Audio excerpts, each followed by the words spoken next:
everybody. I thought I'd do a reaction video to a interview I was just watching. Actually, it's more of a debate, I guess, between Ben Shapiro and here it is. Actually, I don't know his name here. The divine demonstration that. Here, let me see if I can get the audio over to you so that we can all hear it. I think that should work right there. These allegedly blasphemous claims are in fact true, that he was who he... Okay, so let me set the stage. This is so beautiful because I think, especially in light of this Lenten season and Easter coming up, it's just so powerful to be just reminded of the power of the gospel, of the power of Jesus, of what he said, who he said he was. And it reminds me, of course, of C.S. Lewis, if you're familiar with C.S. Lewis, that he said that Jesus, you know how people often say that, like Jehovah's Witnesses, that Jesus isn't the Son of Man, or he isn't God, or maybe Jewish people would say, well, actually, I think they would say that he did say it. But especially Jehovah's Witnesses would say that Jesus never said he was God. Well, that's just ridiculous. Of course he did. He said it often. And that's why he was crucified. That's why he was rejected by the Jewish leaders, chief priests, and the Sanhedrin. And so this is just a wonderful, powerful, at least for me, just a renewing of my faith in Jesus and why first I'm a pastor and a preacher of the good news. And then why all of us are ministers of the gospel. So let me go back. If you know, of course, Ben Shapiro, he's a political Jewish commentator, very religious man. And of course, he doesn't believe, like most, of course, people, Jewish people, that Jesus is the Messiah, because according to traditional Jewish faith, religion, the Messiah is supposed to be a political figure who's supposed to take over the world and bring rest and restore political power to the Jewish people. And so, of course, Jesus didn't do that. So how do we reconcile that? And so here's the debate here. So let me just play it from the beginning. Religions to basically the great monotheistic faiths, Judaism, Christianity, and Islam, or perhaps deism. The question as to which of these is true, I think, stands or falls upon the person of Jesus of Nazareth. Who do you think Jesus of Nazareth was? Jesus claimed to be the decisive self-revelation of God. And I believe that we have good reasons to believe that those claims were true and that therefore the God revealed by Jesus of Nazareth exists. So that's really powerful what he's saying there. He's saying that Jesus did say that he was the Son of Man, that he was the ultimate and last revelation. This is the other thing that Muslim people will say. No, that he wasn't the last revelation, that Muhammad is. Again, that's not right. That's not what Jesus claims to be, only a prophet. He claims to be the expression of the living God. Again, Muslims don't believe this. They believe that that's haram, as they say, that why would God ever become a dirty old man? But that's the beauty of the gospel, that God became flesh. And so that's what we believe as Christians and followers of Jesus, that Jesus not only is the Son of Man, but that he is the last prophet on top of being the Son of Man, not Muhammad, not anybody else. There is no Allah. It's not that there's a separation between Allah, or meaning God, or the Father and the Son. It is the same revelation. Jesus is the same revelation, is the revelation of the one true God. There aren't three gods. It's just one. It's just Jesus is the revelation made flesh of God the Father. And so we're not waiting for Muhammad. We're not waiting for a Jewish Messiah. We're not waiting, meaning another one. We're not waiting for another revelation. We're not waiting for Jesus to admit somehow, or for us to admit that, oh yeah, he was just a lunatic. Back to C.S. Lewis. He was either a Lord, lunatic, or what was the other word? Liar. And of course we believe, according to the scriptures, that he was indeed Lord.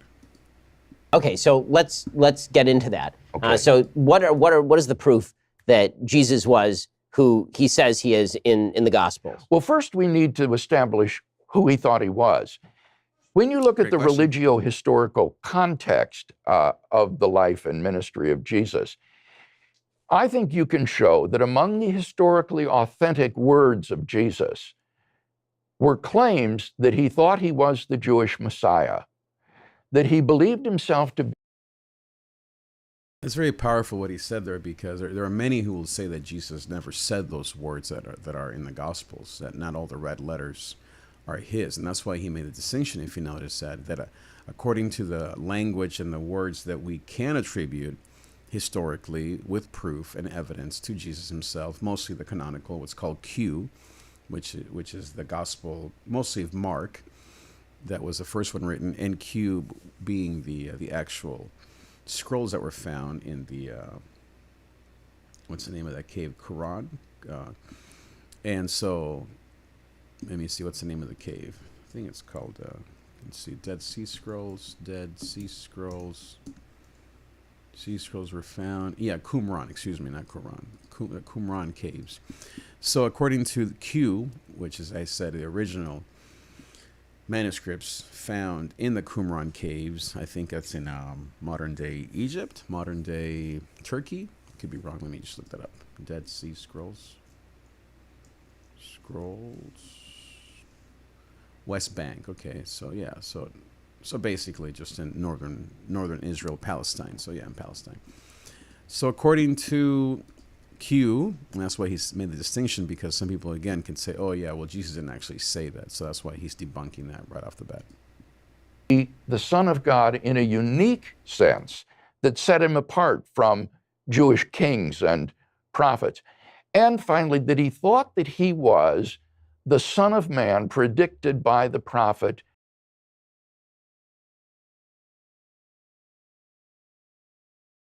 That is very powerful what he just said. You have to understand that to just say that Jesus is a Messiah, for Jesus to claim that on his own is not enough. He has to stand on Jewish law, Jewish prophecy, on Jewish tradition. And Daniel, of course, is the ultimate authority in terms of, well, Daniel and probably Ezekiel and Isaiah, of course, all the prophets, Jeremiah, Ezekiel, Daniel, Jeremiah, Isaiah, Micah to some degree, and of course the Psalms to some degree. And so his point is here that when Jesus says that he will be seated at the right hand of the Father, or power, as he will say here in a second, he's literally saying that he is the fulfillment of the Ancient of Days that Daniel spoke of. And that's why the Sanhedrin called him a blasphemer. And they tore their robes because Jesus was claiming basically blasphemy, that he was God in human form, and that he would be seated at the right hand of the Father, that he was a fulfillment of Daniel. I believe it's Daniel 9, or Daniel 24. I could be mistaken. I think it's Daniel 9, but I could be wrong. It's been a while since I took that class. Let's continue listening here. Dominion, power, and authority. So he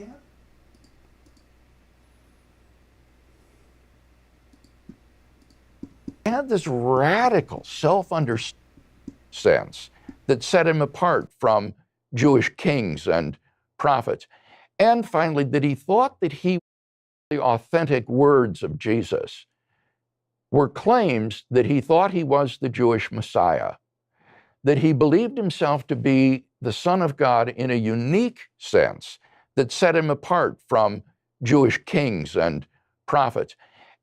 Very powerful stuff what he's saying there. He's saying that Jesus himself claimed three things, let's say: the Son of Man, the Son of God, and also the Messiah. Son of Man, the Son of God, and the Messiah. Three distinct things that he will explain here in a second why they're so unique, because all of them make up basically the Jewish tradition, and why he was crucified, or well, he was crucified by the Romans, but why the Jewish Sanhedrin rejected him, and therefore the common Jewish man, why the Romans crucified him, and then why he thought that he was the Messiah based on Daniel's use of the phrase "a son of man." It's very important for you guys to know. Daniel didn't use the phrase "son of God." That was mostly in the Gospels, but Daniel mostly used the phrase "son of man." So, and Jesus claimed that he was the son of man. So, And finally, that he thought that he was the Son of Man predicted by the prophet Daniel, to whom God would give all dominion, power, and authority. So he had this radical self-understanding of being Messiah, Son of God, and the Son of Man. And at the trial scene before the Sanhedrin in Mark 15, all three of these titles come to a head when the high priest asks him, "Are you the Messiah?" so very powerful there that in Mark 9, I think he said, or Mark 15, I forget. I think he said Mark 15, where all three statements come to a head: Son of Man, alluding to Daniel; Son of God, alluding to Jewish tradition; and then the Messiah, also, of course, alluding to Jewish tradition. The Son of the Blessed One, that is the Son of God. And Jesus says, "I am," and then virtually quoting from Daniel, "And you will see the Son of Man coming on the clouds of heaven and seated at the right hand of the power." And at Isn't it amazing? Jesus said, yes, I am the Son of Man, the Son of God, the Messiah. I am the chosen one. Jesus didn't shy away from that. Jesus didn't say, let me think about that. That's not what I meant. Wait a minute. Don't lock me up. Don't crucify me. I was just having a bad day. I was lying. I was a lunatic, like back to C.S. Lewis. Jesus is either a Lord, a lunatic, or a liar. No, he doubled down. He said, I am the Son of Man. I am the Son of God. I am the Messiah. Very powerful that Jesus himself said that of himself. point, the high priest rips his robes and says, "You have heard the blasphemy. What more witnesses do we need?" And Mark says they all condemned him as worthy of death. And that enabled them, since they didn't have the ability to carry. And so there you have the proper response. And then you'll hear Ben Shapiro give also his own side or his own take on Mark 15. But there you see the gravity of Jesus' statements that he is a son of God, a son of man. That's why the chief priest of the Sanhedrin, or the head of the Sanhedrin, or the Sanhedrin, I think it's the proper Hebrew way to say it, he ripped his clothes because that was a sign of blasphemy, and whoever was a blasphemer was worthy of death by stoning.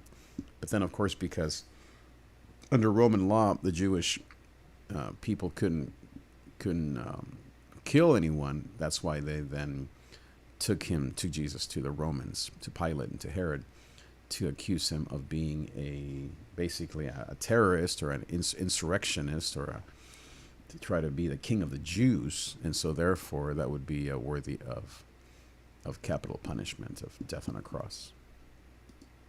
Out capital punishment to deliver him over to the Roman authorities by slandering him as a pretender to be king of the Jews, and therefore a political figure who could be tried for treason and sedition and crucified.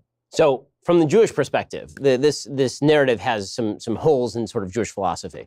The narrative begins with the idea that Jesus appears in front of the Sanhedrin and then claims to be the Messiah. Well, there's nothing actual criminally in any of the tractates that say that if you declare yourself the Messiah, this is actually a punishable offense, even. That, there are many Jews, including Bar Kokhba, who have declared themselves messianic figures. Absolutely. The real gap here is that That's very good for you to know, in case you hadn't heard. Jesus wasn't the first. In fact, every day of Pentecost, every Feast of Booths, every time there was a Day of Atonement, Ramadan, right?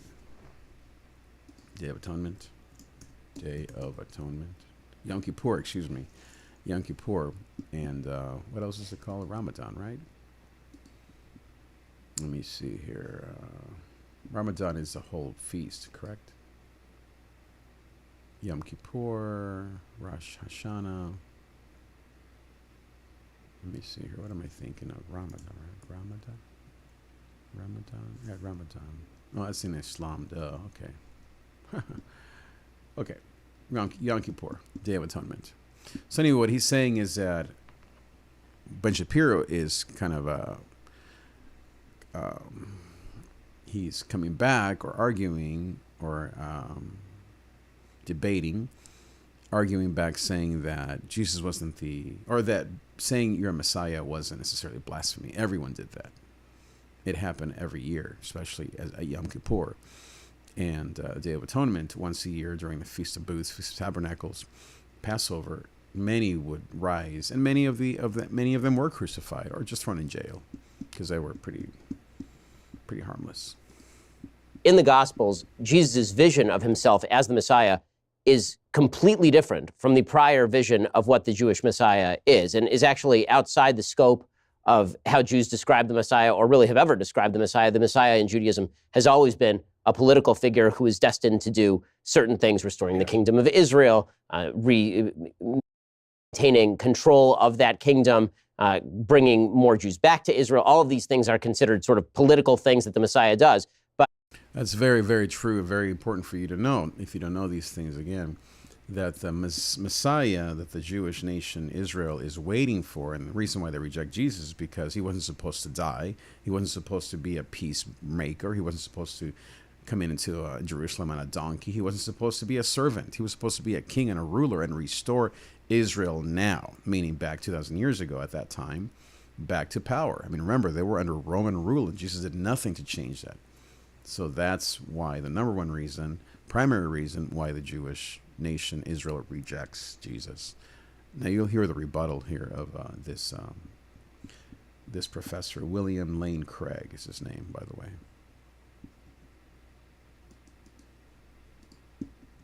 The idea of the Messiah as embodiment of God is something that's foreign to Jewish religious philosophy going all the way back to the beginning. So even the idea that the Sanhedrin would be questioning him in those terms and would get from that what he means is, I am God, which would be a much more punishable offense, presumably that'd be actual blasphemy. It's an oddity. I think you're absolutely right in saying that Jesus' understanding of the Messiah was radically different from the prevailing cultural understanding of the Messiah among the chief priests and the common people. And he didn't meet their expectations. That's very powerful what he's saying. He didn't meet their expectations. And just as I said, the Jewish rulers and the common man expected a political figure, just like Ben Shapiro said. And so, of course, Jesus would not be thrown in jail or even really, it would even matter to people, because he just was saying foolish stuff that every quote fake Messiah would say around this time of the year, meaning Yom Kippur. So that's Ben Shapiro's argument, is that this is not a punishable offense. This really didn't matter. It was irrelevant, because Jesus wasn't coming as what the Jewish nation of Israel, what the Jewish people expected, meaning a political figure that would free Israel of the horrible Roman conquerors, Roman Empire. Indeed, that's what helped to get him crucified. Being the Messiah, you're right, in and of itself isn't a blasphemous claim. But to claim to be the Son of God in a unique sense, and then especially the Son of Man prophesied by Daniel, sitting at the right hand of the power, that is truly blasphemous. There you go. That's the part that is so powerful for this argument. Jesus didn't just say he was the Messiah, because, as I said, who cares, right? Everyone claimed that. He said that he was a Son of Man, as prophesied by Daniel, that you will see the Son of Man come down from the heavens and go back to heaven, seated at the right hand of the Father. That's the problem. That's why Jesus was crucified, because of his blasphemy, saying that he was that revelation, or the fulfillment of that prophecy. It is sufficient for his condemnation. Now, the question, I think, that is raised by your interpretation, question, Ben, yes. your interpretation, Ben, is this: why should we believe Jesus' reinterpretation of the Messiah rather than the one that the chief priests and the people held? And I think the answer to that is his resurrection from the dead. Now, I haven't seen this last part until right now, so this is going to be a very powerful and frankly new to me, I guess, argument that he's about to make regarding Jesus and the resurrection, which I'm sure will be just amazing. So let's listen in. Jesus' resurrection from the dead is Yahweh's public and unequivocal vindication of the man whom the chief priests had rejected as a blasphemer. It is the divine demonstration that these alleged answer to that is his resurrection from the dead. Let's go back to Jesus' resurrection from the dead is Yahweh's public and unequivocal vindication of the man whom the chief priests had rejected as a blasphemer. It is the divine demonstration that these allegedly blasphemous claims are in fact true, that he was who he claimed to be, and that therefore I follow Jesus in his conception of what it means to be the Messiah. So when it comes to the resurrection, why is resurrection proof of divinity? So Lazarus is resurrected. That was why I wanted to emphasize the religio-historical context before we talked about the resurrection. A miracle taken in isolation is inherently ambiguous. The proper interpretation of a miracle is going to be given by the religio-historical context in which it occurs. And the resurrection of Jesus is not just the resurrection of any old body. It's the... So before we move on, we move on to his second argument here. His first argument is that the reason why we should listen to Jesus' interpretation of the Messiah versus the traditional Jewish interpretation of the Messiah is because of the resurrection. Because to the Jewish, especially to the Pharisees, I believe, I don't think the Sadducees believe in the resurrection, but the Pharisees do. Resurrection was everything. That was proof of deity. Only God could rise from the dead. Only deity. And so, again, I haven't heard this, but just based on what I know, that is his argument, is that that's why Jesus could, quote, abolish / fulfill, basically rewrite history as far as what the Messiah was actually supposed to do. At least in his first appearance, in his first birth, in his first in his first appearance, in his first appearance, yes, in his first advent. And so that's why he's arguing, meaning Mr. Craig here, Lane Craig, that we should believe Jesus, meaning his own interpretation, quote unquote, of messiahship, because the resurrection proves that he is worthy to interpret the law, to reinterpret the law, to basically abolish and fulfill the law. Or actually not abolish, but fulfill the law, as Paul would say. He didn't come to abolish, but to fulfill the law. Okay. Resurrection of the man who claimed to be Messiah, Son of God, and Son of Man, and who was crucified for those allegedly blasphemous claims.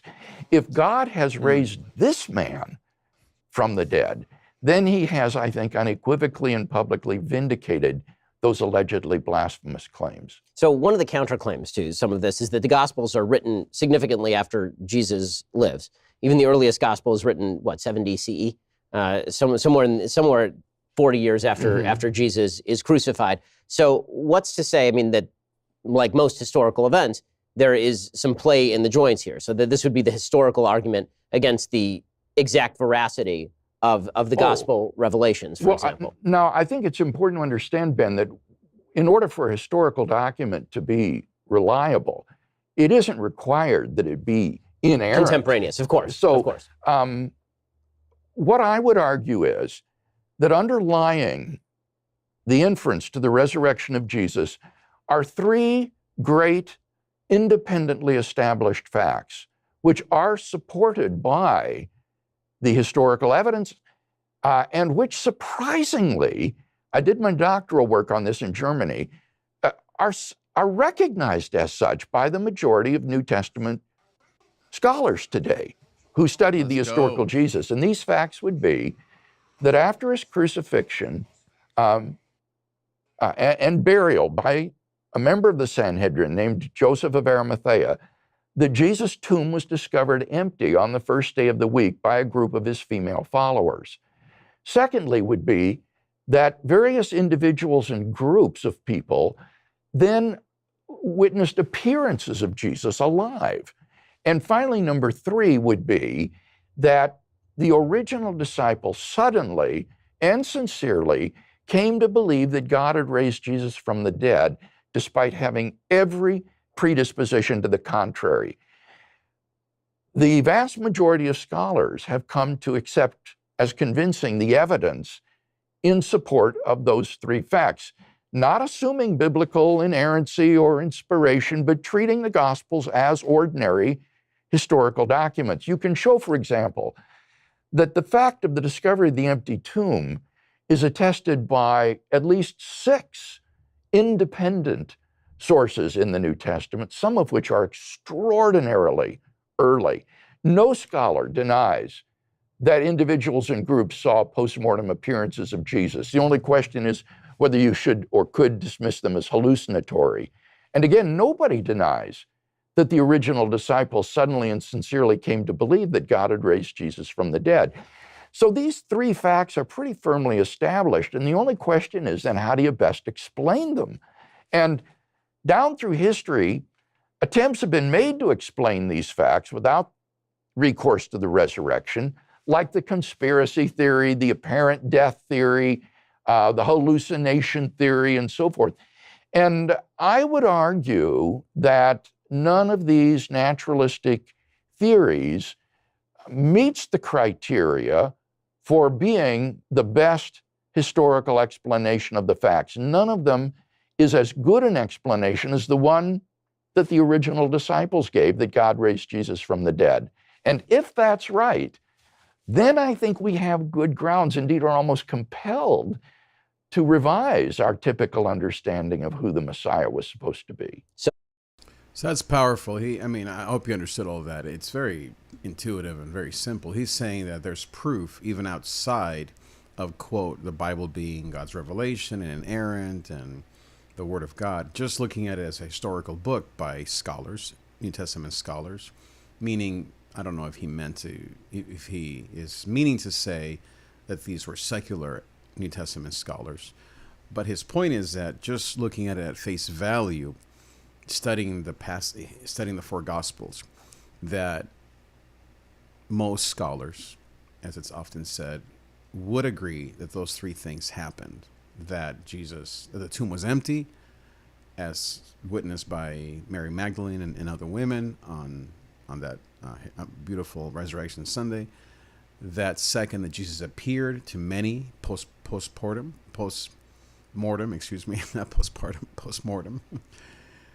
and he was witnessed by many, including Peter, of course, and many other disciples, Thomas and others, the 2 disciples in the road to Emmaus, and many others, the gardener, many others. And third, that the disciples, I forget the phrase that he used, positively and excitedly, something like that, he said, poignantly, said and proclaimed that Jesus was raised from the dead. And so those 3 things are his arguments on why we can prove, is his argument, that indeed Jesus was raised from the dead, which again proves his previous point, that proves that he was affirmed by God as divine, and therefore we should believe Jesus' claims that he was the Messiah. So you see how it all stacks and how it all proves itself. Pretty awesome. You have the historical argument back and forth, obviously, and I think that there are arguments that you can make. I think there are arguments that I can make, but I honestly find them relatively uninteresting, is the truth, simply because I'm not sure that we're going to come to any sort of consensus on them. No. On the historical argument, for example, I think it's fairly easy to claim there's a sect of Judaism right now in which there's a small subsection of people who believe that the Lubavitcher Rebbe is still alive. Right? The Lubavitcher Rebbe passed away in the 1990s, yes. And there's still people who treat him as though he is not dead. They call him the Messiah. They think that he was the political Messiah.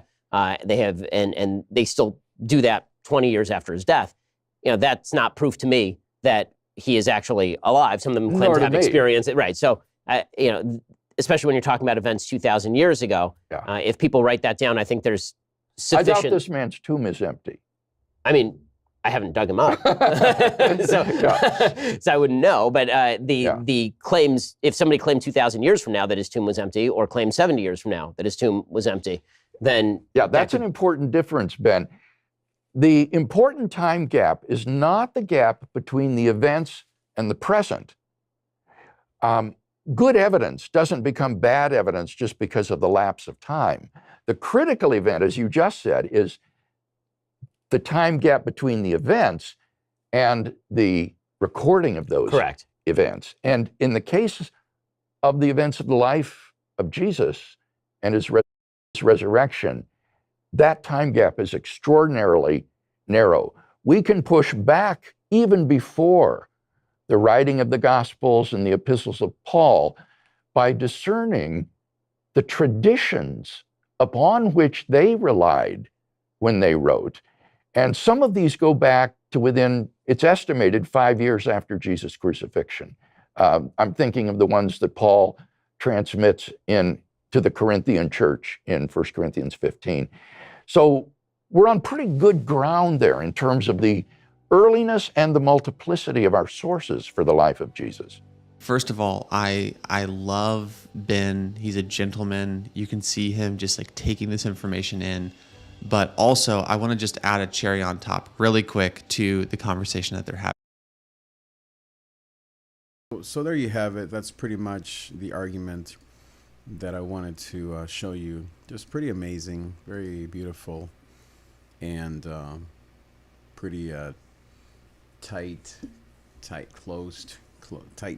argument, tightly sealed, of why we can believe with certainty that Jesus indeed is the Son of God, the Son of Man, the Messiah, God in human form, the last prophet, not Muhammad, not Allah, not another Messiah that's going to come someday, but that he truly is the one who we have been expecting, the Savior of the world.